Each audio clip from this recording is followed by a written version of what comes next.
Kommand is a death metal band from the Los Angeles area, and Death Age is their second full-length album. This is one of the many bands out these days where I kind of thought they were going to take the death metal slash hardcore route, but they were more related to just the simplicity is efficacy sort of approach that a lot of modern old school influenced death metal takes. So the obvious thing to say about Death Age and Kommand in general is that they're very influenced by the general carapace of Bolt Thrower, as most people remember it.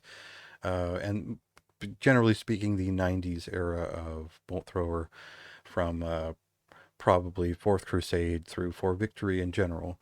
But obviously, there are a lot of bands that sound like that, and they kind of put their own spin on it by having a more feral, bestial feeling to some of their drum compositions. And well, that's most of it. This is not a complicated band to understand and enjoy. Uh, I think that's the thing is that death metal doesn't necessarily need to progress to be effective. And I'm not a big fan of bands like Frozen Soul, but I could definitely get into Kommand because it does still feel like an old school standard met, thanks to a lot of smart use of guitar solos that are fitting for the song or the moment that they're conveying. And we just get a sharp economy of riffs throughout the thing. They may not dump hundreds of riffs one after the other in a thrashing fashion, but they do really put together a good string of riffs that make a lot of sense that becomes a damn song. So there's a lot to like on this record.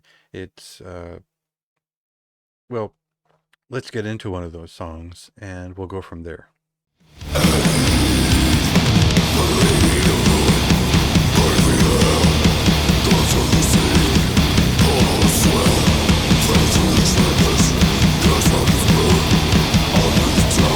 So the reason I'm asking myself where are the riffs on a record like this is because the ones that I do recognize are very familiar. They are coming from that bolt thrower mindset and that general format, which has been done so much.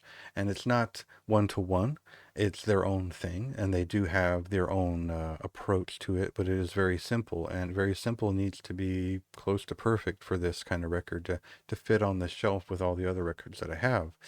So in a way, they meet a very high standard, and in a way, it's just another record. Like, I hate to say that because I think both of their records are really good. It's a solid listen. It's like a corridor to launch down and get annihilated by.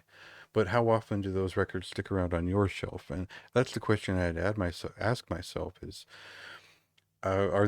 this like a big enough record? Is it just another thing to add to the stack? It kind of is, and that's unfortunate because there are actually really great songs on here, and they're pretty good at what they do. But they don't have that one killer moment, that one big riff that isn't. It doesn't feel like it's related to a referential. Let's say it doesn't.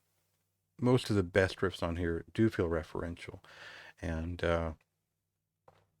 that's kind of when I was picking out highlights, I kept thinking, well, that's the best riff on the record, but that is also basically the riff to the title track off of For Victory. And that was a point of pause for me where I was like, oh, I don't know if I can, you know, I'm quite as into this as I thought I was, unfortunately. Um, so the recommendation is pretty moderate because I don't think that if I hype this record up, it is going to fully deliver in the long run when it's been sitting on your shelf and not getting played for 3, 4 months. And I hate to say that because there are a lot of records that come out that are in that same boat.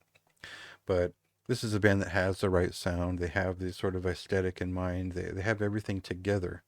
They just need those songs that step outside of their influences and impress, especially for a band that's on their second record already. Like the next one needs to be something else that shows them how, that takes that next step as to what's amazing about this band beyond what's just cool. Uh, Death metal bands can just be cool. This is one of them. I'm still into it. So take it as you will. It might be your favorite record of the month. Who knows? Check it out yourself when it comes out next week. And if you want more details on what I think, I'm probably a bit more eloquent in the review.